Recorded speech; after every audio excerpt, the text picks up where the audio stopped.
හිතන්න හැම රාත්‍රියකම ඔබ ජීවත් වෙන නිවසේ ආලෝකය ඉබේම අඩු වෙනවා කියලා. දැන් ඔබට ඒ ගැන 100%ක්ම විශ්වාසයි. නමුත් ඔබ ඒ ගැන කාට හරි කීවාම එයා කියනවා නෑ එහෙම වෙන්නේ නෑ. ඒ ඔයාගේ හිත කියලා. දැන් මොකද වෙන්නේ? දැන් ඔබ ඔබේම හිත සැක කරන්න පටන් ගන්නවා. මෙන්න මේ වගේ දෙයක්.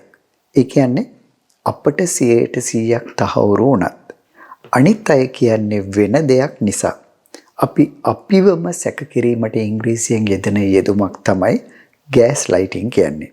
තවත් සරල කළොත් ගෑස් ලයිටිං කියලා කියන්නේ කෙනෙකුට දැනෙන සත්‍ය වංක විදිහට ඔහුටම ඔහු ගැන සැකයක් ඇති වෙන ආකාරයෙන් ඔහුගේ මනස පාලනය කරන සූක්ෂම ක්‍රමයක්.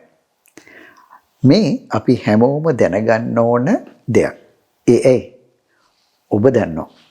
බොහෝ අවස්ථාවල අපි මිනිසුන්ට රැවටුණු බව තේරෙනකොට වෙන්න ඕන දේවල් වෙලා ඉවරයි. ඉතින් මේ වගේ සූක්ෂම දේ ගැන අදහසක් හරි තිබුණොත් ඒක අපට ප්‍රයෝජනවත් වෙන්න පුළුවන්. මොකද අපට ගෑස් ලයිට් පෙන්නන අයව අපට හදන්න අමාරුයි. මොකද එයාලා හිතන ක්‍රමය හැදිලා තියෙන්නම තමන්ගේම වැරදි පිළි නොගෙන අනිත් අයව අන්දන්න. ඒ නිසායි මේ ගැන දැන ගැනීම අපි හැමෝටම වැදගත් වෙන්නේ.